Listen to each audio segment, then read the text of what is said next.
Okay. I think we are live. And by gosh, that is a lot of text. I wish there was a better way to structure the layout of this stream, but unfortunately, all I can really do is show the wiki page. And I'm fine with that. Also, I kind of wish... this is classified as games, of course, but I kind of wish there was a Touhou subgenre so that I could set the game category for the stream to just be Touhou, instead of just setting it to Touhou Lost World, which is like the closest thing I can do to make this like universally Touhou. And even then, I probably should set it to an actual Touhou game and not a fan-made game, but it is what it is. Anyways, what's up everyone? This is Spear Rosewolf, and we're back for some more Touhou streams. It's been a while since my last stream. In fact, it's been an entire year. I'm kidding, it's been like a month, but the new year happened. I hope everybody had a good new year, good Christmas. I unfortunately came down with a cold, so I wasn't able to stream or do videos for that time, but I'm feeling better now. I've shaken off the cold, I've shaken off the cough a little. I might still sound a little under the weather, but I'm sure I'll be fine. In fact, I'm so fine that I decided to make the first stream I do, returning back to, you know, doing streams, the reading stream. Probably should do something else that doesn't involve constantly reading texts for the entirety of the session, but hey, I never make good decisions anyways. I'm a very scatterbrained person. Speaking of which, chat, you want to know how scatterbrained I am? So this stream was supposed to start at 3 PM on the dot, but unfortunately, as soon as I was about to start it, I realized, you know, I have this weird tingling sensation in my scalp. I just took a shower, why do I have that? Oh, I forgot to take the shampoo off my hair. Yeah, I was just like thinking of the stream today, like, wow, this is gonna be fun. I'm gonna do another Touhou stream, I'm gonna read a bunch of text and lore about characters that I really like, and I just completely forgot to rinse the shampoo off of my hair. So yeah, I had to do that right before we started. It's classic me. Anyone who knows me on a personal level knows how scatterbrained I am, so this is nothing new. This is definitely nothing new. Also, I hope that the volume for the music isn't louder than my voice. I tried to do some testing, but I'm using a new playlist with a bunch of new songs added to it from the PC98 era. So some songs might be louder than others. I'm just gonna hope that it's not too loud. Also, hello, Druid. Nice to see you. All right, Marissa, we're gonna kick you out of the way because this is gonna be a reading stream, and we need to actually read the content that's on screen, which is why I have my myself in front of the text. Alrighty. So yeah, as per last time, we are going to be reading through the articles from Perfect Memento in Strict Sense. This is a in-universe lore book created by the character Hieda no Akyuu about certain aspects of Gensokyo and the world that they live in. I thought it would be really neat to do this before we move on to the next big section of the franchise. And also, I never really read this book in its entirety. The most I really read is a couple of articles here and there. I read Yukari's article, an encyclopedia on vampires. I believe I also read, it doesn't say it on my PC, I think I read it on my phone, but it's one of these articles at the tail end. I think it's pretty much most of the tail end unresolved materials here. But I don't quite remember any of that because it's been a while. So yeah, this is all new to me, mostly. Our goal today is to get, at the very least, 40 pages done. We stopped around 40, yeah. We stopped at 40 at the dot. We're probably going to get to 80, but if we can push ourselves a little further, then I wouldn't mind that. So without further ado, let's continue.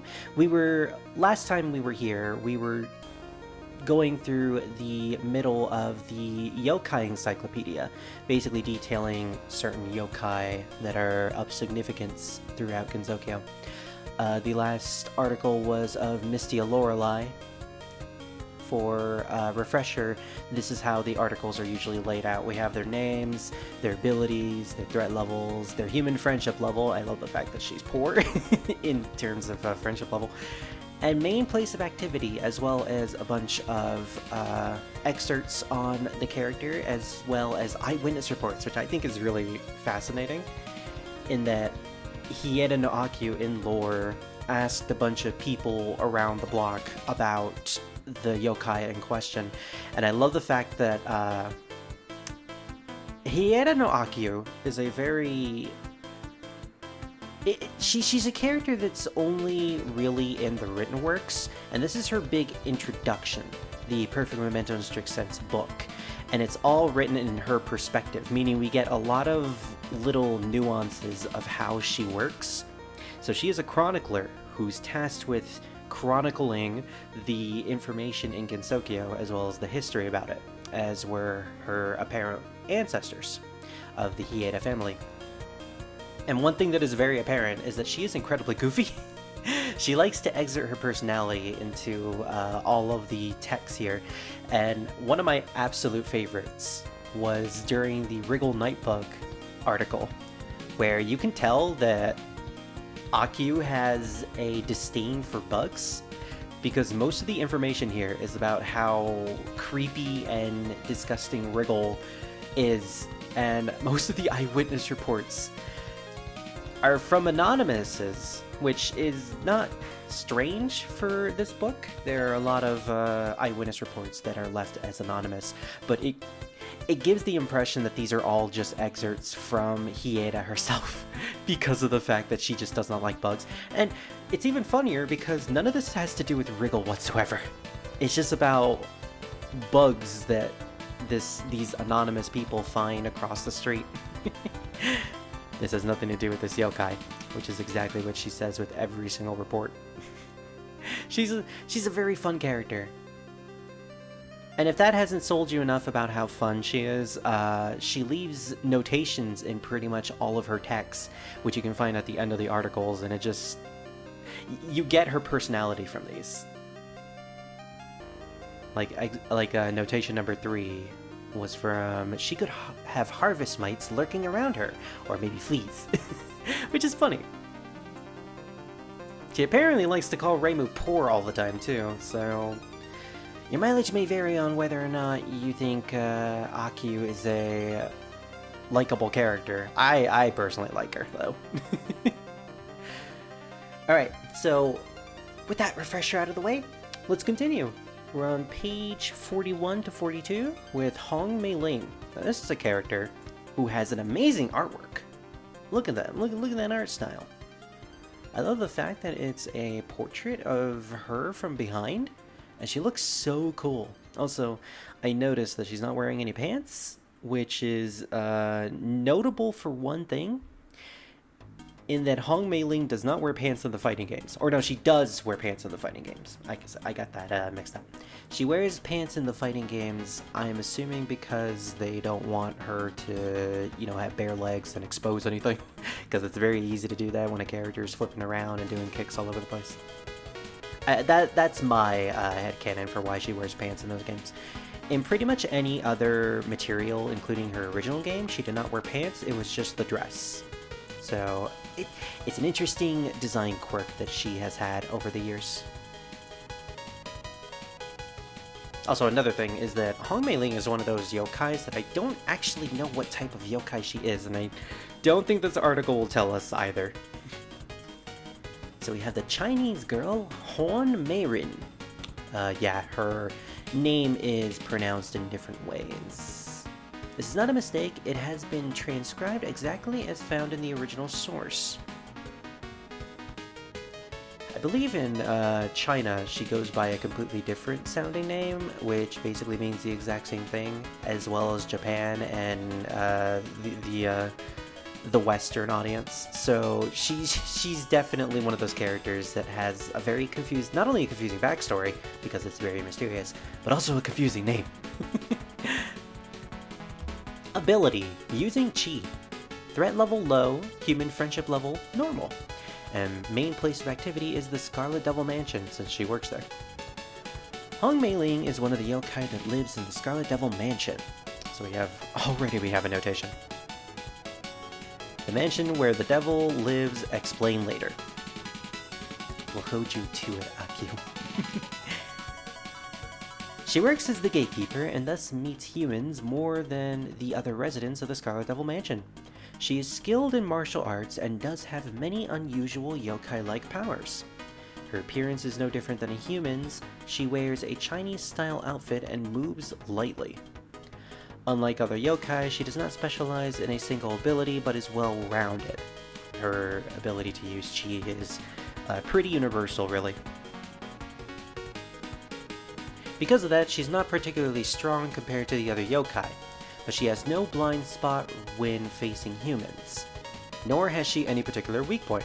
It can be assumed that she was given the job of gatekeeper because of this. She's the unmovable wall. No weakness, but also no strength. No inherent strength, specifically. She is unusually human-like for a yokai, and if you talk to her while she is on the job, she will make idle chatter or complain about whatever is on her mind. She may threaten you with words, but as long as you don't try to break through the gate, she will rarely attack. You would even think that the person you're talking to might be a human. You know, until she makes a reference about the fact that she wants to eat you. Do shrine meetings taste delicious? I don't know if it was her who said that or if it was Rumia. I don't remember. Eyewitness reports. Quote, the Scarlet Devil Mansion is terrifying, but thanks to that gatekeeper, it feels friendly, unquote. Tofu shop owner. Even so, the fact that terrifying yokai live inside doesn't change, so don't go in there. Quote, in the morning, when I looked towards the Scarlet Devil Mansion, I saw the gatekeeper dancing a strange, slow dance, unquote, anonymous. It's most likely Tai Chi Chuan. You must not disturb her. Tai Chi Chuan, I don't think I've heard of that particular phrase. I know Tai Chi is a form of fighting, but I don't know what the full term is supposed to be. Thankfully, we have the amazing Google to look stuff up. We have technology.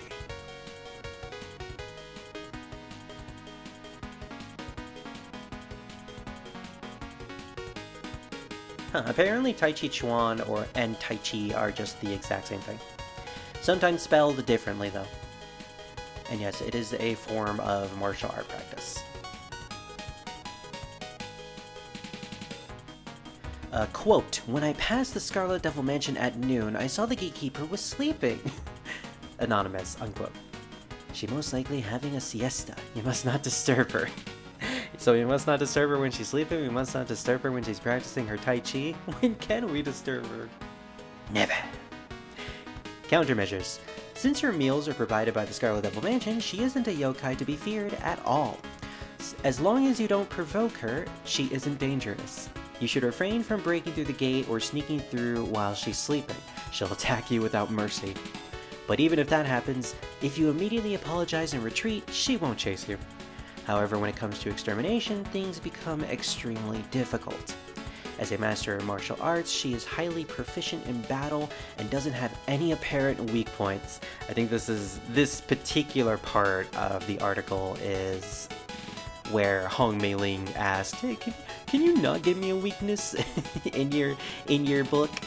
Because yeah, it has been established that some characters have actually told Akyuu to make them sound a little more threatening than they actually are. As evident by most of the Poltergeist Sisters articles. Also, she seldom moves from the Scarlet Devil Mansion. Other yokai may come and support her. Oh. Notation number 2. In reality, yokai help other...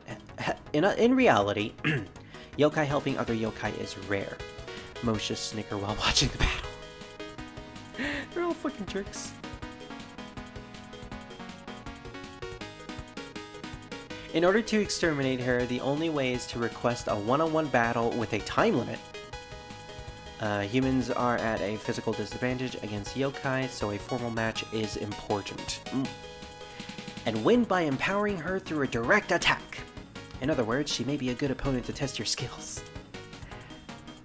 In fact, she always gets such challengers. It is said that the Mistress of the Scarlet Devil Mansion enjoys watching these matches too. Oh my gosh, so she has like exhibition matches with random people who pass by the Scarlet Devil Mansion. That's actually kind of funny. In the event that someone wants to do a one-on-one tournament against Hong Mei Ling, there you go. You can actually do it. And you can even have the Vampire Queen spectate you.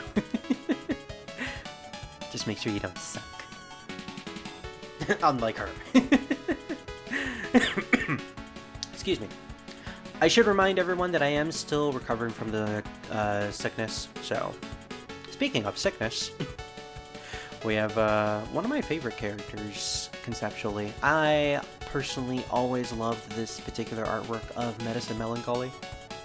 I used to draw Medicine all the time when I was younger, when I first got into the Touhou franchise, because I really liked her character. And this artwork really made me appreciate her because, I don't know, there's just something about the giant dress and the Lolita style-esque ribbons and bands that I particularly love that style, you know? Alright, Little Sweet Poison, Medicine Melancholy. Melancholy? Yeah, it's not a mistake, it has been transcribed as that. Okay. Melancholy. What a name. I gotta say, that's a pretty unique last name. Even more unique than Melancholy. Her ability is to manipulate poison, or manipulation of poison. All kinds of poison, any poison whatsoever. Threat level is very, very high, and human friendship level is poor, as we saw in Touhou 9. The main place of activity is the Hill of the Nameless, or the Nameless Valley. Or... does it have another nickname? I don't actually remember if it does, but I'm pretty sure it doesn't. Even though yokai live long, naturally new ones come into being as well. Medicine Melancholy is one of these newborn yokai. She was a discarded doll changed into yokai after a long time. Her form is that of a large doll used in ventriloquism. It is believed that the original doll from where she came from was roughly that size. Really? The doll was actually that big? As big as a human child? That's kind of terrifying. But actually not out of the realm of impossibility. Even after becoming a yokai, her body is still that of a doll. It is believed that the ability to manipulate poison was naturally attained by being left on the Hill of the Nameless. We have a note. It is a hill that has no name mentioned later. So we actually get information on the Hill of the Nameless. That's good to know. Hill of the Nameless, where numerous lilies of the valley bloom for a long time. She pours poison in food. She uses poison to manipulate humans. She's a threat to humans that are easily affected by poison, so pretty much everybody. Note number 2, drinking too much sake is poison for the body. If you are offered sake while in a bad condition, you need the courage to reject it. I mean, that's just that's actually great life advice coming from Akyuu. If you're not feeling well mentally or physically, then getting drunk probably isn't the best thing for you. Certainly not the most healthiest thing for you. Being a young yokai, her experience and knowledge is overwhelmingly shallow. She possesses less knowledge than humans. Because of this, whether she's dealing with a human or a yokai, she doesn't know the meaning of holding back. She also can't see how strong her opponent is, therefore she is fearsome. Yeah, she may be a tiny yokai, and she may also be a newborn yokai, meaning her innate physical prowess isn't as comparable to some of the more powerful yokai. Her ability is still threatening, the manipulation of poison. because that's something that both humans and yokai and pretty much anything that is organic and living can be susceptible to. So she is a big threat in the fact that she doesn't know how to really hold herself back. Eyewitness reports, quote, "I thought it was a doll, but when I touched it, my skin became inflamed," unquote, by Anonymous. "Merely touching her will cause a bad reaction to one's body. Terrifying." Quote, "The other day this small yokai dropped by the village, but immediately ran away. Was that really a yokai?" End quote. It is thought that she has not seen a large number of humans, however, you must never chase after her. She may return to spread a poisonous fog over the village. Yeah, okay, well, if she manages to do that, then I'm pretty sure some of the yokai of Gensokyo, as well as the protectors of the human village, will deal with her. Yeah, Medicine's whole plan to stage a coup against humanity itself and bring dolls into the main rule is kind of a flimsy plan because of the sole fact that she lives in Gensokyo, so that's kind of an impossibility for her. Which is why she just completely forgets about that plan once Iki comes into the mix and tells her, "Hey, this is actually a really bad idea. It's stupid. Stop." One of my favorite moments in 9, honestly, was Medicine's story overall. Quote, "I saw a small doll hopping happily at the Hill of the Nameless. I wonder if the poison from the flowers there got to her." End quote. Yumitsugu. "Since she gives the impression that she's defenseless, that just shows that her experience as a yokai is shallow. You shouldn't carelessly startle her until she matures." Countermeasures. The type of poison is unknown. There are many types of poisons: flowers poison, snakes poison, bees poison, spiders poison. Well, yeah, spiders poison, kind of dangerous, especially in my area. Poison that causes inflammation just by touching it, and poison that knocks you unconscious just by whiffing it. Because of that, if one is affected by her poison, there is no definite treatment method. You will probably understand the true terror of poison when you confront this yokai. Even yokai suffer after being showered in the strong poison just by being near her. Yep. At this point, it's not the time to be thinking about fighting. Until this yokai develops mentally, refrain from exterminating her. Her current weak point is her shallow experience. She hates humans, but if you skillfully manage your words, you can deceive her easily. Pretend to be a human that hates humans. The strength of her poison is fearsome and can leave after effects.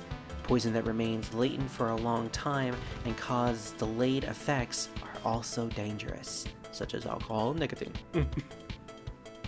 I like how, I'll save it for the end of the article. "You must avoid fighting her at all costs." Oh, well, now it's the end of the article. I like the fact that we have this notation of dangerous poisons that have constant long delays being alcohol and nicotine. When, you know, Touhou, as well as this whole lore book, is written by the very guy who drinks alcohol all the time. Not to diszoon or anything, but I like the fact that he's self-aware. It's refreshing. Alright, so now we have one of my favorite yokais, which I also said with Medicine. You know what, I like most of the characters from Touhou 9 that were introduced in that game. Yuka Kazami included. She used to be my favorite, if I remember correctly. Her and Yukari Yakumo were like tied for my absolute favorite character in the franchise back in the day. Until I eventually gained an interest in Marissa.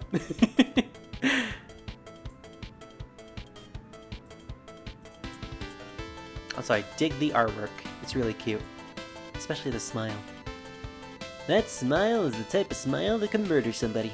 And we even have her umbrella, her parasol too. Yuka Kazami. This is not a mistake. Well, I thought that's how you're supposed to pronounce it. Oh, it's supposed to have 2 U's. Okay.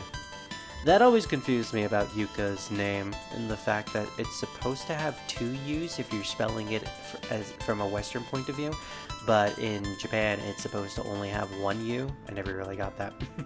I always spelled it as with 1 U. And then I get confused whenever I could never find search results for her. Like, what? I thought it was only one you. Flower Master of the Four Seasons, Yuka Kazami. Ability, manipulation of flowers. Which is not as threatening as it sounds, but she is still a very threatening yokai. Because her threat level is very high, even more so than medicine. Her human friendship level is worst, and I like the fact that it's worse. That implies that she is the worst to make friends with. Sorry guys, but your Yuka Kazami therapy game is non-canon. Just wouldn't work with her.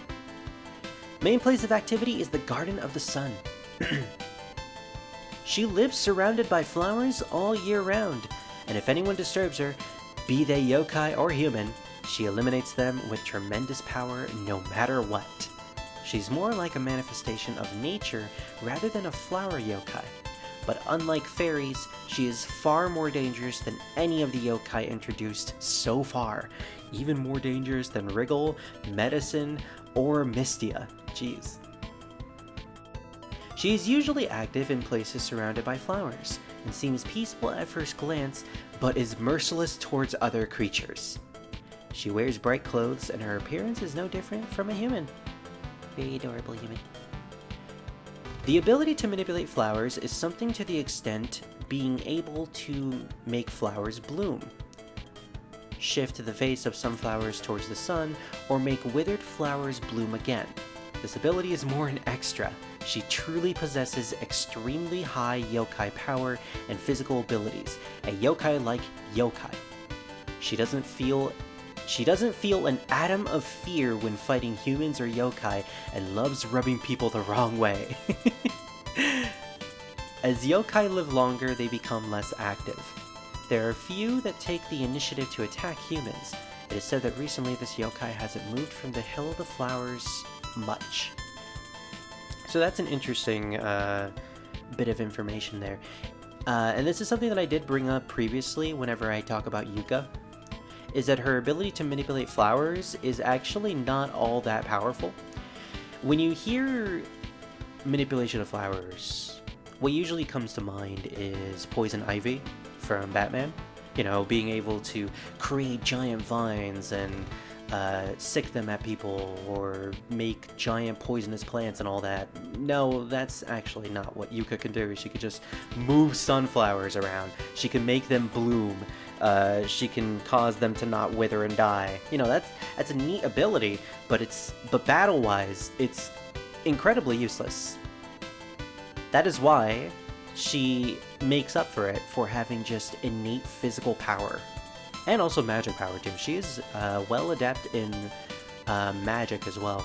Hence why she is able to perform Danmaku battles incredibly well. Which I think was a retcon from the PC98 era, because in PC98 she wasn't there. We'll get to Touhou 5 one of these days. Anyways, yeah, Yuka is a very interesting character because it's not always the ability that makes the character really powerful. Sometimes they are just innately powerful because they are. Combat ability. Completely unrelated to her abilities, she uses her umbrella. Oh, I just realized combat ability is a completely new category in these articles. Axe. It is said that her umbrella is a special parasol that can largely cut ultraviolet rays and block rain as well. The fudge? Okay. Note 1. As explained by the owner of Korindo, I'm actually surprised that Renosuke met up with Yuka.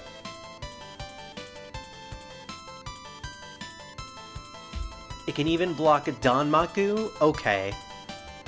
This parasol is like the ultimate wall. Maybe we get this from Mei Ling and she can keep the Scarlet Devil Mansion's gate completely impenetrable. That's her secret though. The umbrella is Mei Ling. Oh, that's stupid. Rather than relying on yokai abilities or magic, she often performs overwhelming physical attacks. Okay, so she doesn't use magic all that much, but she does know magic, which is still a retcon from the PC98 era, because back then she didn't actually know any magic. She had to be trained by Alice, if I remember correctly, in order to learn at least a slimmer of magic. But this just leads into the whole thing about, yeah, she's not magically adept, but she is incredibly physically strong.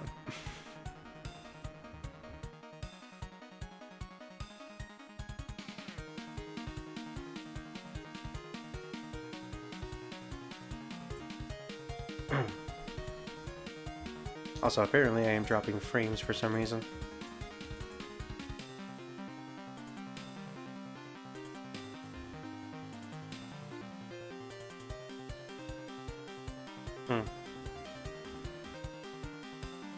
Weird. I'm suddenly just dropping frames out of nowhere.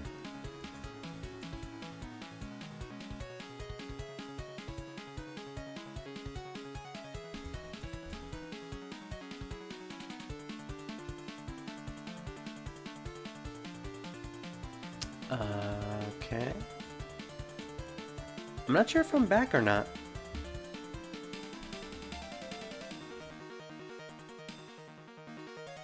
Yeah, for some reason it's saying that I'm still dropping.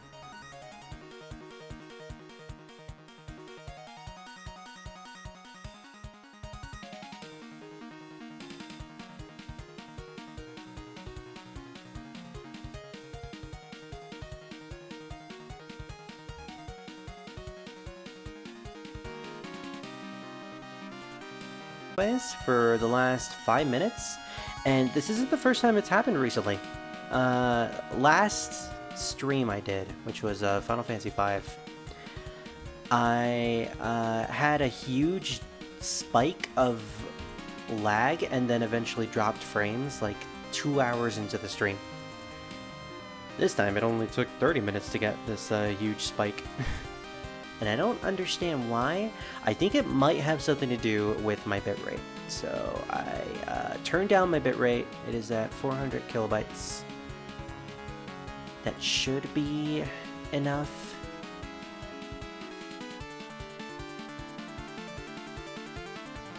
But for some reason it's telling me that I'm using 6,800 on YouTube. I don't know why.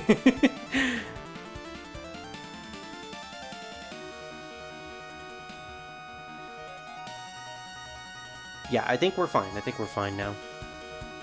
If this is gonna happen again, I'll probably have to do something about my overall settings. Because I have my video encoder set to NVIDIA. So that should be better than having to rely on my CPU. My apologies for this taking so long. I should probably put the Be Right Back sign up. There we go.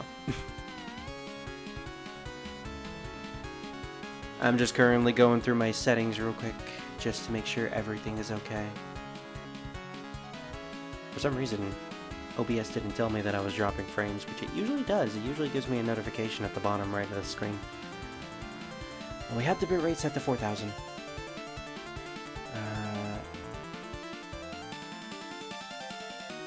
I have everything seemingly set to decent quality.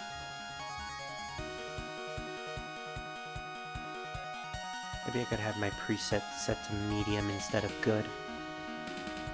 Alright. We're gonna go with these settings. Hopefully this will be enough to not have to worry about the stream for a while. Alright, chat. Let us continue. So I said this before, but I really did want to go to Touhou Fest this year. But considering how tight money is at the moment, and I don't think I'll be able to accumulate enough money by the time Touhou Fest comes around, I think I might just have to spend most of my money on updating my PC again. Because it's been a while since I've updated my PC. And it's been in the same condition since 2020, the beginning of 2020. In fact, I think 2019. It's a really old PC, and most of the parts are from that year, so I think it's about time for an upgrade. Upgrading both the CPU and GPU might be the motherboard and the GPU might be my best bet. And also taking it to get cleaned and, what's the word? Factory reset it. Maybe that'll help alleviate some of the issues I've had recently. Until then, I probably won't be playing any AAA games for the channel, considering that's going to take a lot of horsepower in order to even stream those games. So Final Fantasy VII, unfortunately, out of the question. Alright, so I don't actually know where the stream had stopped, so we're going to go all the way back to combat ability, all the way at the top. So I don't think I said anything all that important during this, so that should be fine. Completely unrelated to her ability, she uses her umbrella and scatters flower petals to perform graceful dances.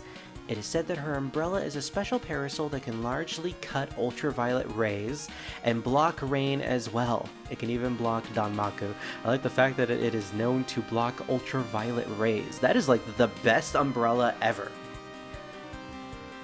Because here's the thing about my area. I live in a desert. I live in the desert region of the US. So I have to deal with constant beaming sunlight most of the days. It is rare that we ever get rain. It is rare that we ever get clouds. So most of the time we just have to deal with the rain. Or, not the rain, the sun. The incredibly hot sun. So it's actually been not recently, but like I think a couple of years ago. It was a thing where if I didn't have a hat with me, if I didn't have a 10-gallon hat, I would just bring a parasol to block the ultraviolet ray. Not the ultraviolet rays, but the sun. Now, if I had a parasol that could block ultraviolet rays, that would be awesome.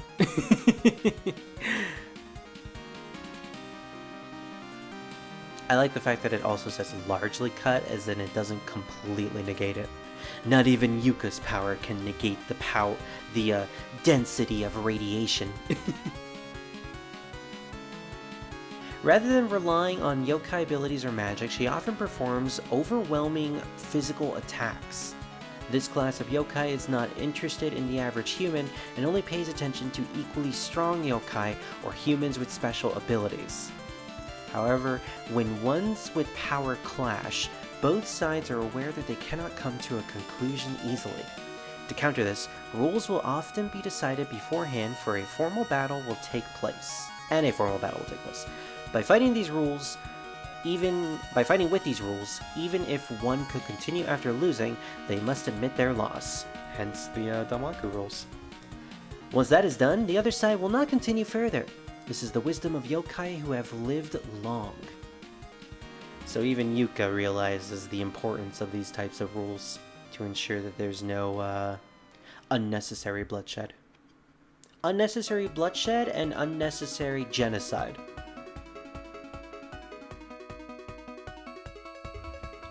Despite the fact that genocide is fun. Heart.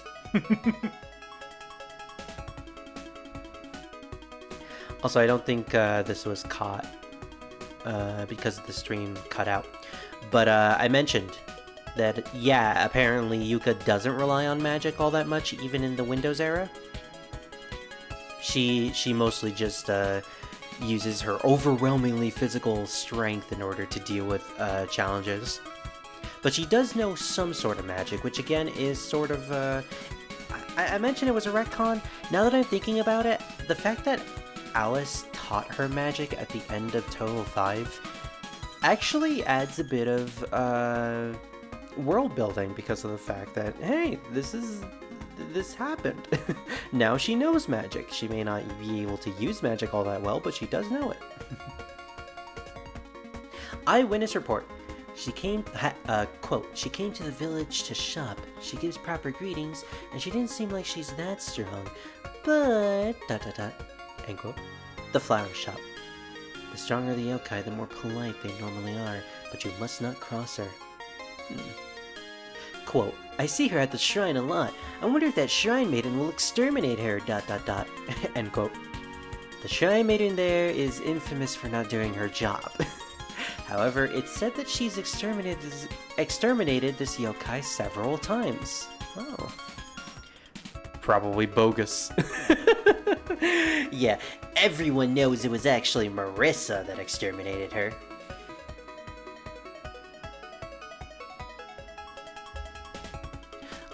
Quote, I saw her at the Garden of the Sun. Her smile was terrifying, so I immediately ran away, end quote. Strong ones are usually smiling. Established theory.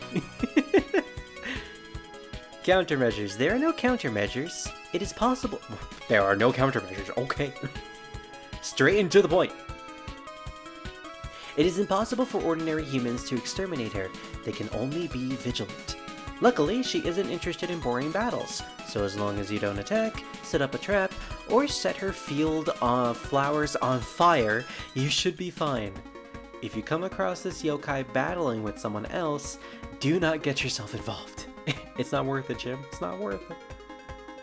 However, these fights are based on certain rules, so as long as you do not disturb the fight, she'll be polite. If you can keep your distance, it's also a good idea to watch. Battle between non-humans are full of breathtaking beauty.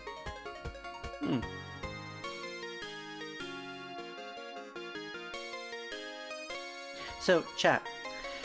The mention of the fact that Reimu has exterminated her multiple times, I can't believe I didn't mention this, but in the last session of this, Akyuu mentioned that yokai are susceptible to dying very easily. Even if you cut them up, even if you destroy their bodies, they will come back. I like that fact because it implies that Reimu does in fact exterminate yokai. She just doesn't wipe them from the face of existence. Like there's a clear distinction in this world between extermination and completely killing something. And it's mostly associated with yokai. You can exterminate a yokai, you can take them to the brink of death that any normal human would probably, that would result in killing any other normal human, but yokai are very difficult to be killed. So I guess that establishes that Reimu has in fact beaten these yokais to the brink of death. But because they're so strong that they can't actually die very easily. Alright, now here's a very interesting character. How long is her article? What the okay, that's really, really long. I saw a couple of things in the titles of those categories, and I'm like, oh, we're talking about this stuff. Alright, so, are you guys ready for some of the most important lore in the franchise? Because I am. I 100% am. Oh yeah. Yukari Yakumo, the yokai of boundaries. I love her artwork here too. I love the detail of, you can see Yukari. She's in her Touhou 7 attire, you know, she has the giant long purple dress, which she probably wears when she's napping, and she has her parasol that's coming out of, that both her and the parasol are coming out of a giant gap that she can create, and you can actually peer inside of the gap and see the world inside, which is a bunch of eyeballs, kind of looks like a fleshy background too, and there's a hand that's reaching out, which is very similar to her artwork in Touhou 7, where she had a bunch of hands sticking out of her gap, and they weren't her hands, because her hands were visible. Yukari is a very fascinating character. The yokai of boundaries, Yukari Yakumo. Ability, manipulation of boundaries. Hopefully we'll get into that in this article. Threat level, unknown. Human friendship level, normal. And main place of activity, anywhere and everywhere. When talking about yokai like yokai, the first name that comes to mind is probably Yukari Yakumo. To start with, she isn't necessarily human. To start with, she is a yokai that you do not want to deal with. Jeez. Even besides the fundamental issues of the danger of her ability, this yokai will appear anywhere unexpectedly. Her character is lacking in human sentiment, and her behavioral principles are completely different from those of humans. To name a few of her issues... Oh boy, where do we begin? As she crumples up the paper. Her appearance is not especially different from that of a human. She prefers extravagant clothes and is often seen with a large parasol. Her main time of activity being at night, she sleeps in the daytime. Huh. Mood, Yukari. All in all, she is a traditional yokai. Notation 1. Gosh, that's so much. Oh gosh, there's 7 notations! Recently, as the number of nocturnal humans increase, so does the number of diurnal yokai. Diurnal yokai. I'm going to assume that's the opposite of nocturnal.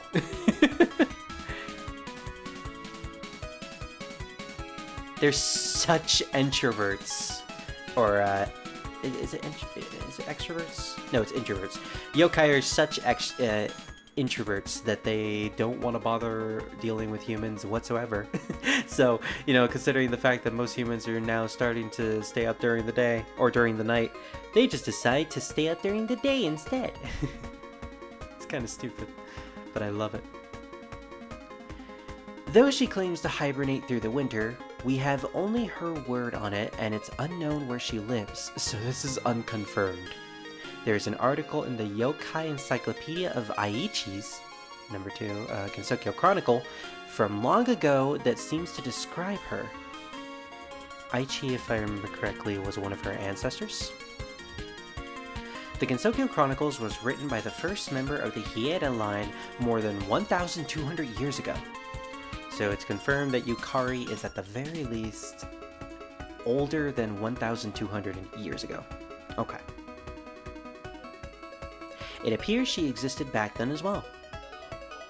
Alright, let's get into the main meat of her character. The ability. The ability to manipulate boundaries is a terrifying ability capable of fundamentally undermining reality. As far as we know, everything is built upon the existence of boundaries. If there was no water surface, there could be no lake. If there was no skyline, neither mountain nor sky could exist. Were it not for the Great Barrier, even Gensokyo itself wouldn't exist. If there were no boundaries, everything would probably exist as a single enormous object.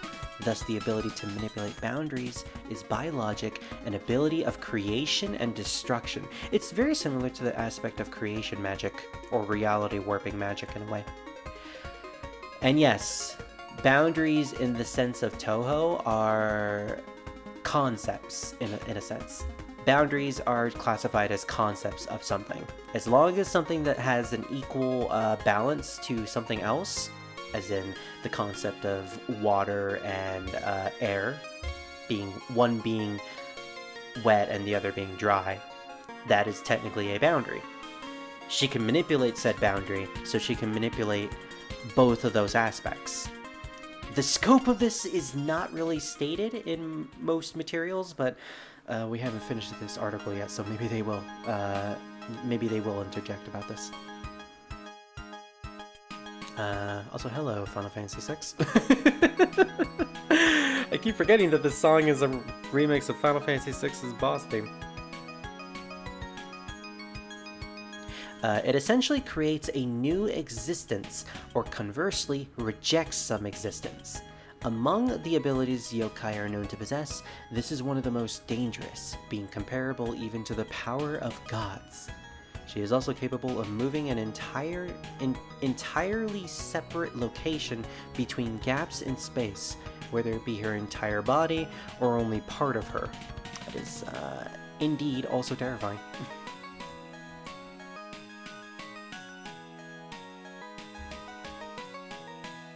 Okay, just checking to make sure the stream is still healthy again. It is said that this ability is not limited to the physical space, but also applies to pictures, other dreams, and even stories. Okay. Again, reality warping magic. In addition, she possesses superhuman intelligence, especially concerning mathematics. Oh boy. She is my worst enemy, apparently. She is a yokai, it is no wonder she is superhuman. Furthermore, due to her long lifespan, she has a wealth of knowledge and experience. She is just an entire well of abilities, apparently. She can do anything. She can do anything better than any of us. Her daily life. She is actually quite talkative and willing to teach you about herself or about Gensokyo. However, most of her stories are impossible to prove or confirm, so no one can say how many of them are true. Her house is said to be located on the boundary between Gensokyo and the outside world, just like the Hakure Shrine, but no one has ever actually seen it. This confirms that the Hakure Shrine is in fact in between both worlds.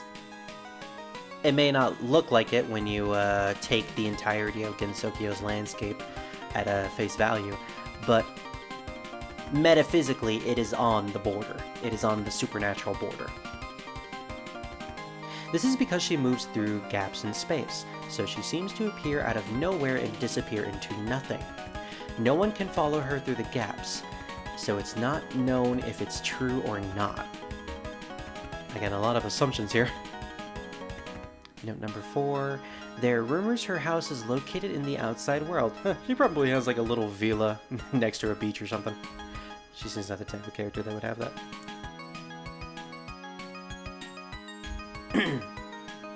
In addition, she rarely does things herself, leaving all of her day-to-day work to a beast yokai she controls as a shikigami instead. Yep, there's Rei and Yakumo. This shikigami acts in her place while she is sleeping, particularly during the day or in winter. Also, as she has lived a long life, she has many yokai friends that are similarly long-lived.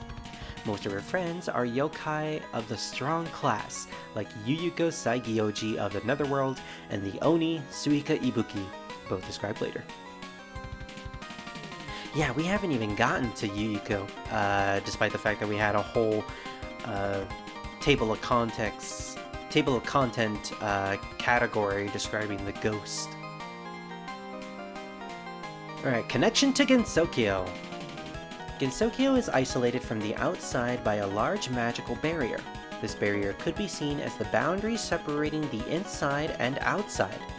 However, the outside world and Gensokyo are still physically contiguous. So it could perhaps be said that the boundary that the barrier forms is what logically defines the place that we call Gensokyo. A lot of metaphysical logic here. In other words, one could say that with the mere existence of the yokai of boundaries, it's possible for places like Gensokyo to be created and destroyed. It could be claimed that the fact that a yokai of boundaries lives somewhere unknown in Gensokyo, a land surrounded by an enormous boundary, implies that she must have some deep, vital connection to its formation. Strangely, this yokai rarely attacks humans. A yokai that never attacks humans is by definition not a yokai. So it is assumed that she does somewhere. You know, just somewhere on the outskirts of the outside world, she probably terrorizes some humans here or there. As she can freely visit the outside world, it is speculated that she attacks humans in the outside world. I was kidding! Note number 5. There are other rumors that she is a yokai from the outside world, and she simply comes to here for play. Indeed, she may spend the winters in the daytime when she claims to be sleeping in the outside world. And some even say that the world in Yukari's dreams is the outside world. Huh. I'm pretty sure Akyuu here is just speculating at this point from rumors. The fact that the outside world can be Yukari's dreams. Is that implying that the outside world doesn't actually exist and it's only a creation, a fabrication by a really powerful yokai? Or is that just supposed to imply that Yukari spirits herself? She spirits herself into Gensokyo and possibly spirits herself into the outside world when she's sleeping. We haven't gotten to this character, and we won't get to this character in this book because they're introduced way later on in the franchise.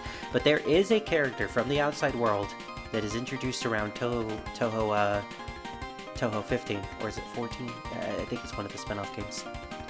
Who does indeed spirit themselves into Gensokyo using their dreams. So the fact that Akyuu is bringing up this logic with Yukari this early on, before that character is ever even introduced, is a fascinating idea.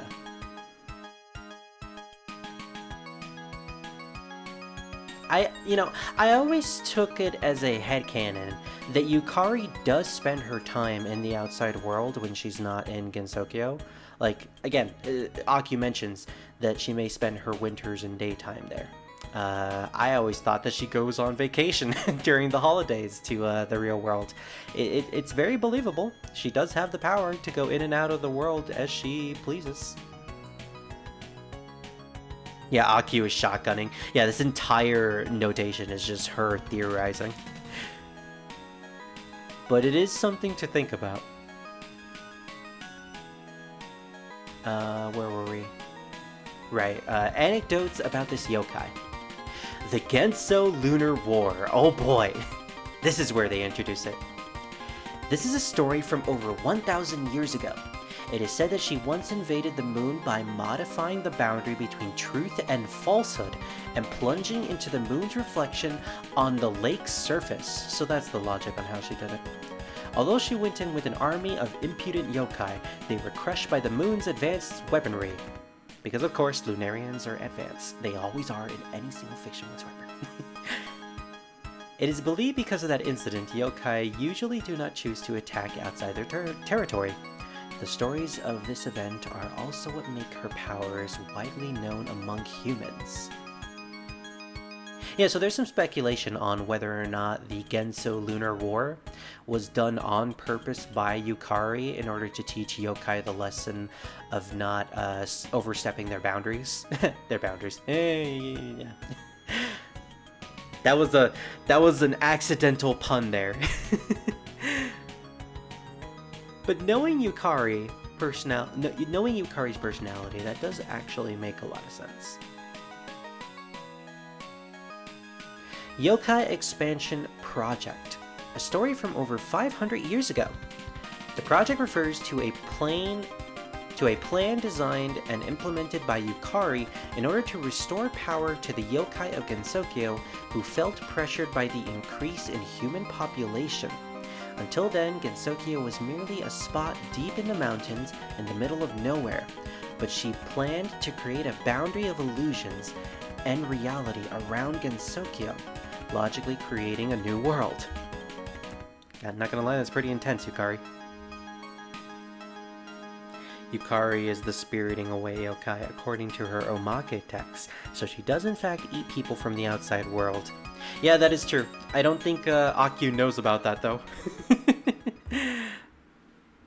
It's also heavily implied that Yukari does in fact spirit humans from the outside world into Gensokyo in order to feed the wild yokai here and there. Gensokyo is a really terrifying world when you really get down to it. Logically creating a new world. By establishing Gensokyo as an illusionary world and the outside as the real world, the yokai weakened by the outside world would naturally flock to Gensokyo.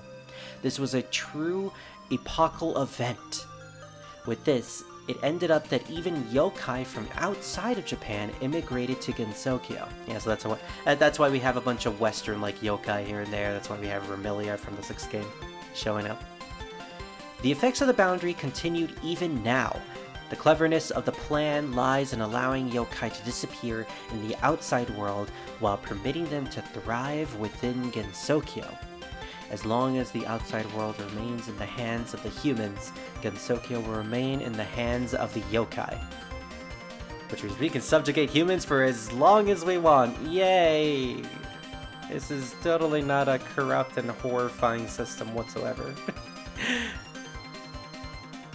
The Great Barrier Commotion. Also, it's just straight up stated that Yukari was the one that instigated that whole system.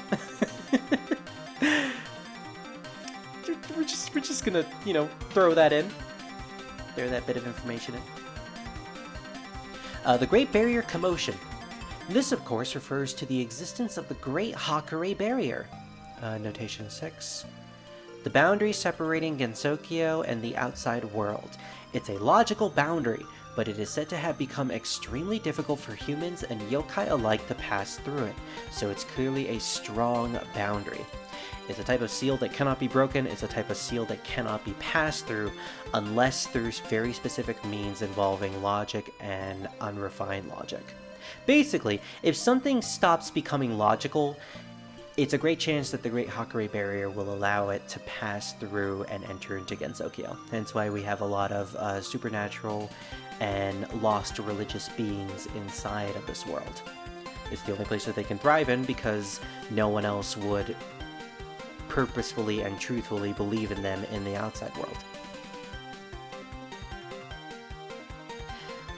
It is said that this yokai was one of the sages who suggested the creation of the Great Barrier and created what is now Gensokyo. So we just dropped the big reveal of the sages.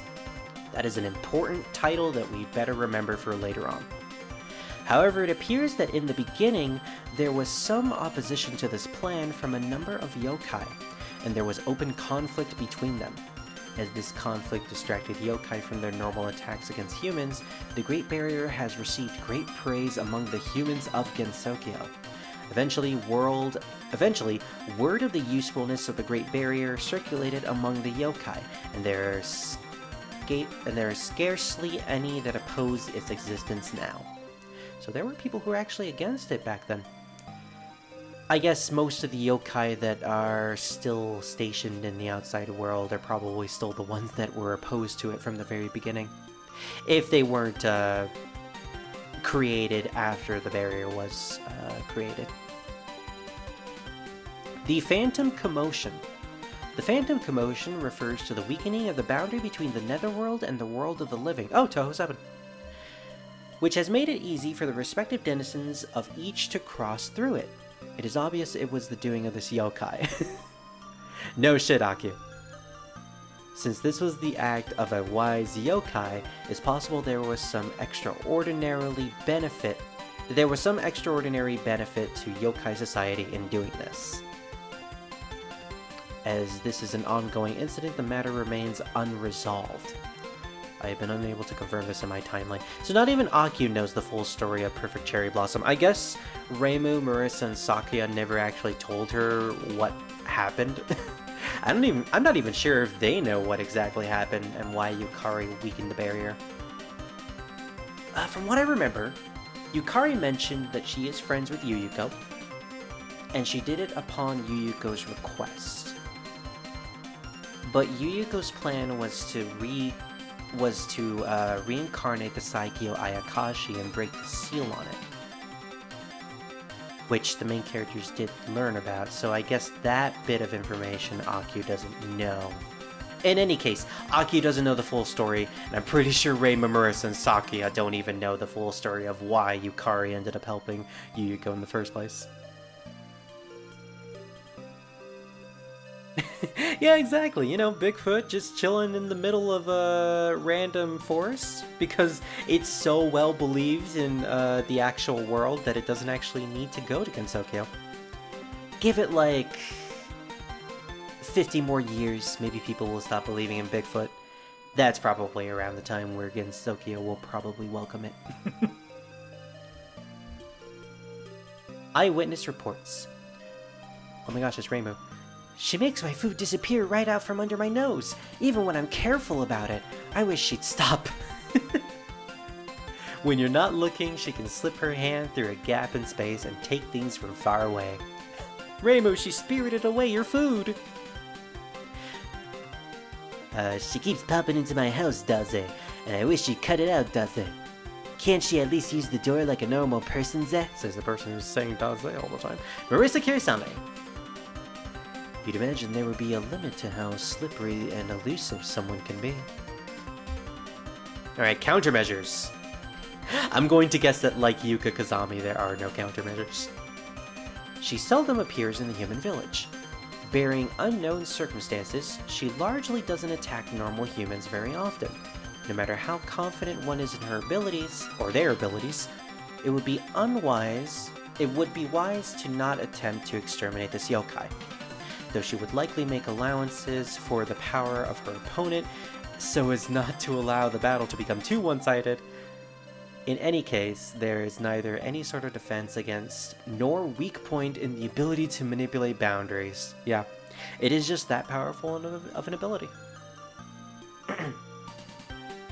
Her intellect far surpasses those of normal humans, and her physical strength is what you would expect from a yokai. Humans probably don't even have a 1 in a million chance of winning against her. Except, of course, the countermeasure of approaching her in a polite manner. So if you ask nicely, she just won't attack you. That's pretty much the logic for most of the yokai. Specifically the long-living yokai. So, you know, fair. At least there's a running theme with all of the long-living yokai. As long as you don't agitate them, they won't agitate you. By burning you into a crisp.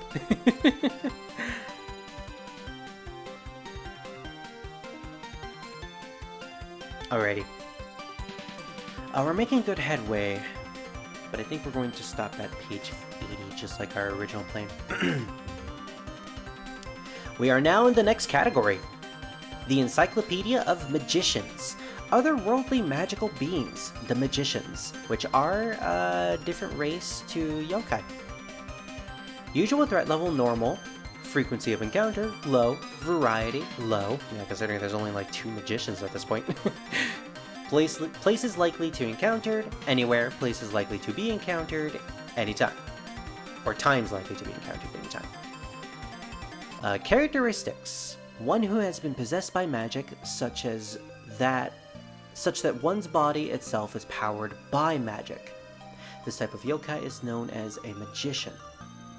Their livelihood revolves around the magical research, spending their days thinking about new spells. Among yokai, they are the most similar to humans. There are 2 types of magicians, those who were born as magicians, and humans who became magicians. You're a magician, Harry. Oh, I can't be a magician. So, Harry was technically born as a magician. Would that make him a magician yokai? Would that make all the magicians in Harry Potter yokai? By this logic alone. I guess so. Random thought, but... Yeah. At the point when they completely become magicians, their growth, aka aging, stops. Notation 1. There are those who repeatedly cast magic to restore their youth, but... I wonder what the but means. Those who were born as magicians from the start are only able to use magic, and just like humans, they grow, age, and have a limited lifespan. Then, when they learn abandoned worms magic, they become long-lived, complete magicians. Okay, so I guess by that logic, you could technically count the Harry Potter characters as magician yokai, or born magicians by this logic. Because they technically aren't long-living. They would need to jump through hoops to perform spells in order to make themselves long-living, as evident by he who must not be named. The abandoned worms magic, though. What the heck does that mean? Magic to stop one's growth, and it can only be used on oneself. Okay, so you can't actually cast it on another person to turn them into a magician. It needs to be done by the person themselves. Interesting. Abandoned worms, I think, is... I mean, is that implying that humans are worms? Or are they worm food? Oh, I get it. The logic is that humans are eventually buried underneath the ground, and they basically become worm chow. So you're abandoning the worms, as in you're not gonna be worm chow. At least that's how I'm applying it. In the case of those who were originally human, in continuing their study of magic, it is when they learn abandoned food magic that they become magicians. Abandoned food. Magic that allows you to compensate for not eating food via magic power. It can only be used on oneself. Why would you do that though? You would hate food that much. Now see, that's the one spell I would not cast on myself. Abandon worms? Fine with me. Abandon food? Get out of here. Get out of here. In the case of those who were originally... Oh wait, I already read that. After that, it's the same as for normal magicians. In any case, becoming a member of the magician race takes quite a bit of time, since they continue to grow old like humans up until that point. In general, there are many aged wizards and witches.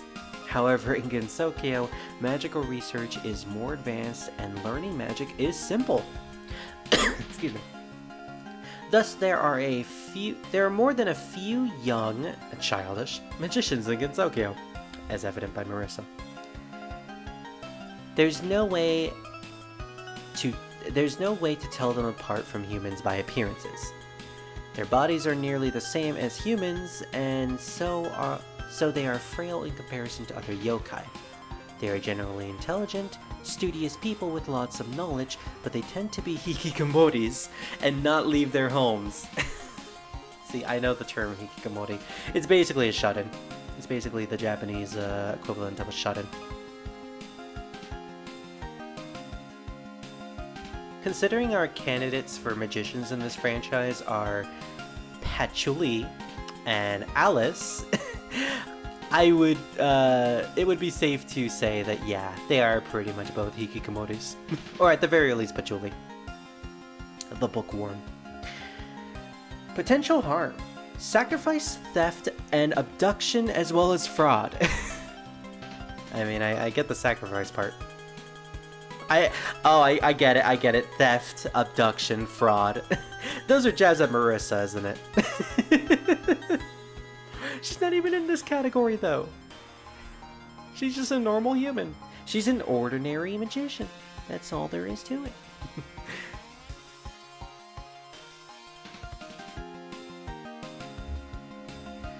The most likely cause of harm is theft of livestock. Living livestock is necessary for large-scale magic, and it seems there is a serious livestock shortage among magicians. In addition, they often steal food and drink, especially liquor, and Cheerios such as moon rocks? Wait, what? I assumed that was churros for a second, but what the heck is that word? Curios? Is that like a part of your balanced breakfast? It does in fact sound like a cereal. Curios.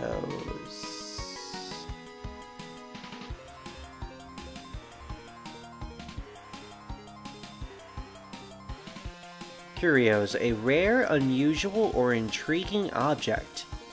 Oh, okay. So a rare part of your balanced breakfast. Got it. I love eating moon rocks for breakfast. I actually thought that said churros, but you know what? The mental image of Marissa stealing a box of churros from Patchouli is now on my mind, and I really want to draw that.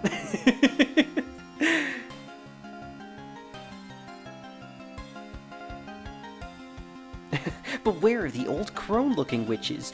Where are the gills? Exactly. Well, wait until Touhou 12. That's the closest we're probably going to get in terms of a gilf magician in this franchise. At least I think. I'm pretty sure Byakuran was the last magician that was introduced in the franchise up until this point. I believe so. Every other one, I think, is a different type of yokai who can use magic. Either way, we need one. Oh, look at that. My playlist stopped playing. Because of course it does. Okay, at worst they might even steal children! Sometimes the children become magician apprentices. Oh, okay. You know, Merlin just casually stealing his apprentice. Suddenly that doesn't seem all that creepy. Also, they can use magic which is similar to sleight of hand and commit fraud. Perhaps performing magic requires money, but they will take any means necessary to raise funds. Be particularly cautious if you see someone selling shady magic props on the roadside. That reminds me of the Dungeons & Dragons movie that they made very recently, of the magician just doing parlor tricks, but it was actually just him stealing the money from the unsuspecting townsfolk. And I feel like that's what magicians in Gensokyo would also do, which is kind of dickish. Oh right, Narumi is a magician. Well, Narumi is very small. She's very petite in size compared to a character like Marissa. So, unfortunately, Byakuran is the only one that fits the category of Dilf. Did I say Dilf? I meant Gilf.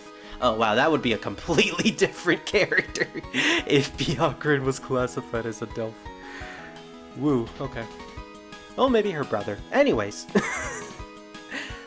Countermeasures.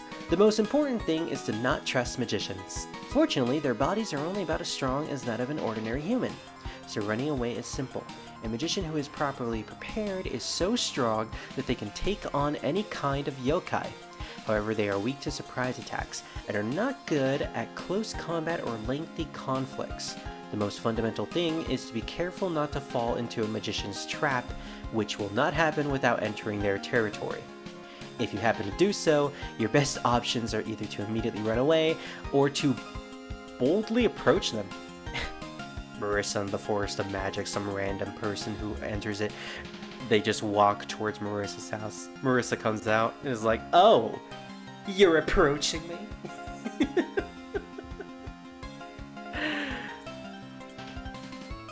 Hey, I love that Alice artwork! You can tell it's made by the same artist who drew the Medicine Melancholy art. Actually, I don't know how to feel about her dress. Everything about her is cute, except for the dress, which kind of just looks like 3 giant flaps. Nice boots, though.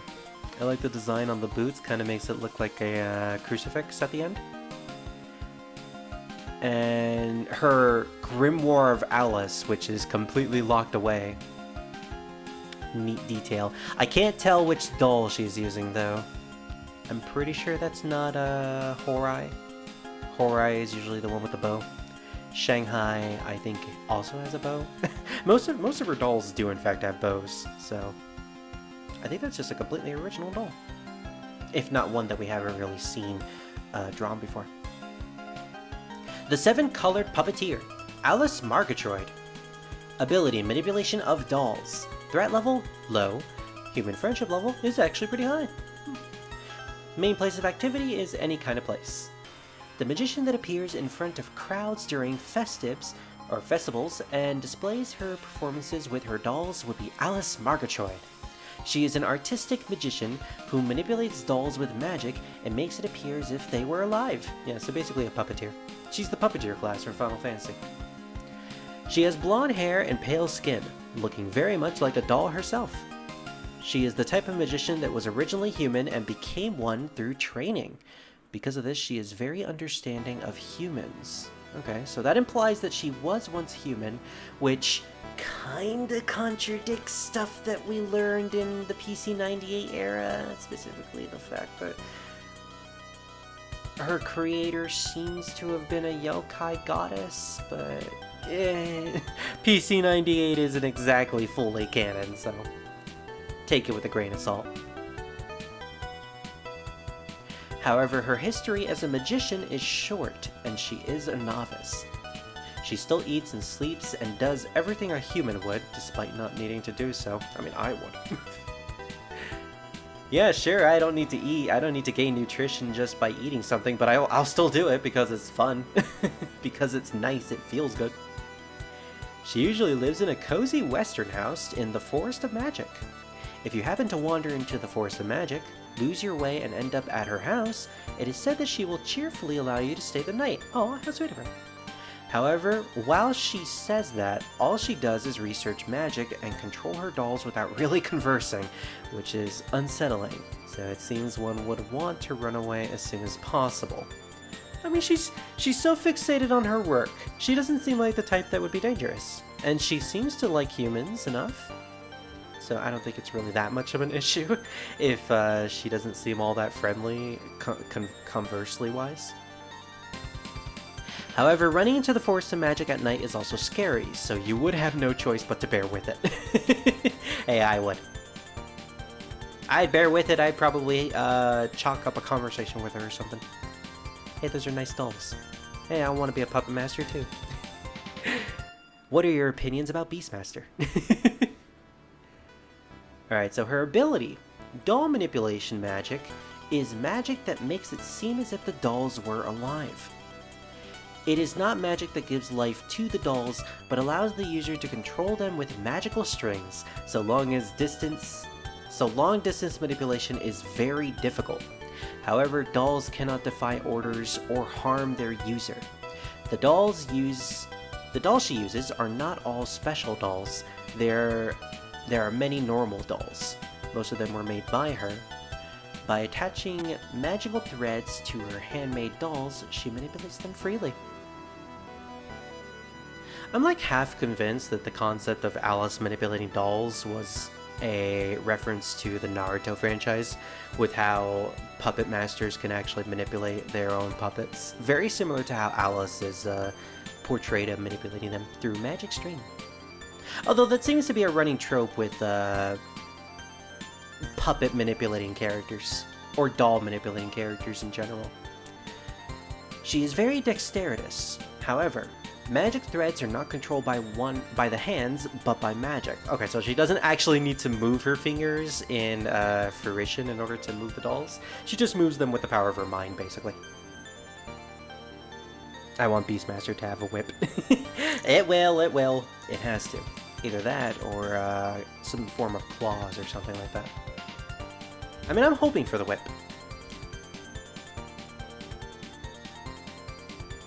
Because if I remember correctly, Beastmaster did use a set of claws in 11, in Final Fantasy 11. So that seems to be like the that seems to be the type of Beastmaster that they'll probably take inspiration from. Daily life. It is said that cooking, laundry, cleaning, and other household chores are mostly done by her dolls. It seems convenient at first, but the dolls are not moving by themselves, so she always has her hands full concentrating. It is said that she can make her dolls move in nearly any way a human can. She can even have her dolls control other dolls. Yo dude, I heard you like dolls, so I have my dolls control your dolls so that your doll can be controlled by my doll. It's dollception. You're such a doll. However, there is one thing she does not have her dolls do. That is creating dolls. It seems to be the only thing she does by her own hands. Interesting. Eyewitness reports. She said that she controls all the dolls herself, does it? But that doesn't sound like a... But that sounds like a whopper, does it? Yes, I too would love a whopper, Marissa. I believe people have seen her would understand, but she controls several dolls and makes each one perform separate actions. At times, makes them cooperate, and the dolls more completely... Let me start that over. I believe people who have seen her would understand, but she controls several dolls and makes each one perform separate actions. At times, makes them cooperate, and the dolls move completely asynchronously. Asynchronously? I think that's the word. Yeah, I didn't understand part of that sentence, but I had to repeat that. It really does not seem like she is controlling them, but... Quote, there were a large number of dolls floating down the river. Wasn't that the work of the doll yokai? End quote. That might be Nagashi Bina. The act of transferring misfortune and impurity onto dolls and floating them down the river. Lately, it's believed to cause pollution, so this practice was waned. Oh, okay. Interesting. You know what? I believe this bit of information is used as the basis for a character that we'll meet later on in the franchise, and by later on, I mean literally the next game, Touhou 10. So that's interesting. A doll that can transfer misfortune and impurity. But that begs the question though, was it Alice that was doing this practice? Probably was. A while ago, I saw a weird doll with another doll inside it. Dollception! Isn't that the work of a doll yokai? Reimu Hakure. That's a Matryoshka doll. Oh, Reimu. You know, before Akyuu said it was a Matryoshka doll, I was about to make the joke, a doll inside of a doll? So it's like the animatronics from Five Nights at Freddy? You could just stuff stuff in there? Reimu, whatever you do, don't go inside those dolls. There was a doll inside me that day. Countermeasures. Since she was originally human, she most likely rarely attacks humans. However, she unexpectedly enjoys battles, and if you challenge her, she will gladly accept. Since she is accompanied by her dolls, if you challenge her, you will be forced into a battle highly outnumbered. Unless you are very confident in your ability, a difficult battle is inevitable. She basically has a whole army on her side. Also, attempting to destroy her dolls is meaningless, like pouring water over a hot stone. And at times, she makes her dolls explode. Yep, her suicide doll attack. And must not attack the dolls. You must not attack the dolls. She may seem like a yokai that is difficult to beat with, or to deal with, but she has a weak point. That is Alice herself. She has her hands full manipulating the dolls, so her movements are sluggish and her fighting ability is low. If you are even in the match with her, aim for her directly. That is also pretty fitting for her, because in the fighting games, Alice herself doesn't really have much attacks going for her. She mostly uses her dolls to initiate her attacks and her combos. The only type of attack that Alice herself does is she does like a little tiny kick at the end of certain combos or during her rush attack. And I think she also punches, but it's a very, very weak punch in the middle of an already big doll combo. She's a very trap-oriented character in the fighting games. So the fact that they took this little bit of lore from her actual articles, or maybe, I think the fighting game actually came first, so taking the lore of her fighting style and putting it into this article is actually very fitting, very cool.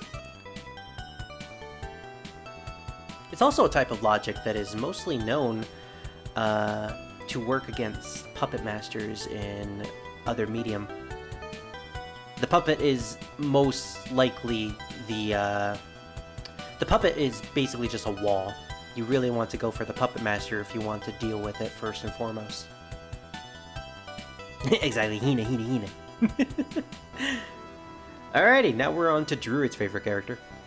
I say favorite character, but I only say that because this is basically Druid. Patchouli Knowledge. I love her outfit. She's so snuggly, and the robe is so big. And hey, look at that, no stripes on her underrobe. Meaning Zune was right.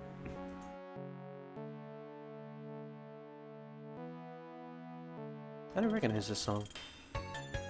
Oh, it's an unused track from Touhou 2. Okay. I was wondering, because I'm mostly familiar with Touhou music, so hearing a track that I'm not familiar with, that I don't really know about, kind of concerned me. I'm like, what is this song? What is this beautiful song?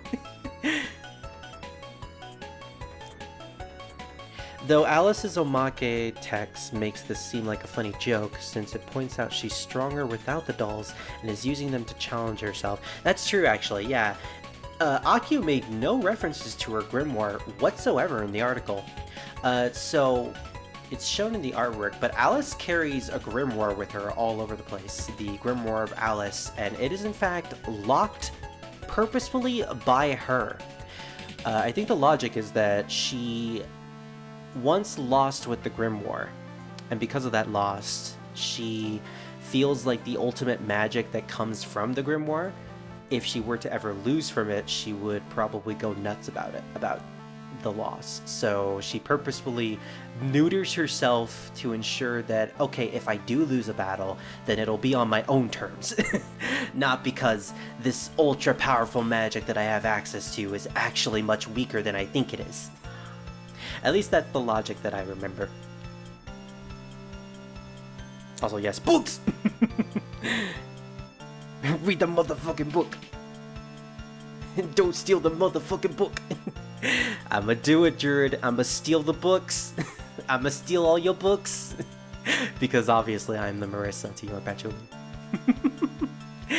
The Unmoving Great Library, Patchouli Knowledge. Also, yeah, there are only 2 magicians. Right after Patchouli, we're going into another encyclopedia entry. Ability, Use of Magic, mainly elemental. Threat level medium, human friendship level normal, despite the fact that she's a shut-in. And main place of activity is the Scarlet Devil Mansion. Patchouli is a magician known as the brains of the Scarlet Devil Mansion, the manor where devils live. Well, better than the brain of the moon. It is her role to resolve problems that occur there. Note 1. At the same time, it is her role to cause problems as well. What kind of problems, I wonder? She has long hair, but otherwise her appearance is indistinguishable from a human's. She is a natural-born magician, and it is said she has lived for over 100 years. Astonishingly, it is said she has spent most of those 100 years reading books. She is proficient in various types of magic and eagerly researches new spells. Whether she devises a new spell, she inscribes it into a magic book in expanding the library. It's unknown where exactly she settled into the Scarlet Devil Mansion, but judging by the size of the library, or when she settled, to make a correction there, it must have been a considerable time ago, because the fact that the library is massive. Ability. She is a magician's magician, able to cast various sorts of magic. She mainly uses elemental magic. Elemental magic borrows on the power of fairies and spirits to result in an output greatly exceeding the small input. I like that, yeah. The catalyst is fairies and spirits, which are usually seen as like low-tier supernatural beings. But she, I believe, dropped frames again, didn't it? Oof.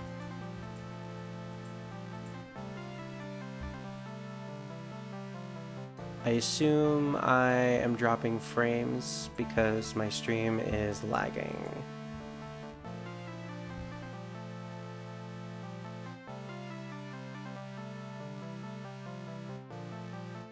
Yeah, it says I have a very, very low connection. Oof.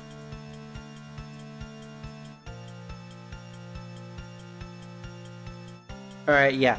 Okay, I'm gonna do the thing that I did previously. I'm going to stop the stream, and then I'm gonna restart it.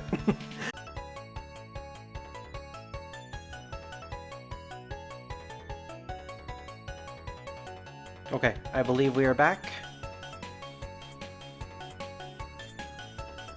The dropped frames are at 0. My connection seems to be stable.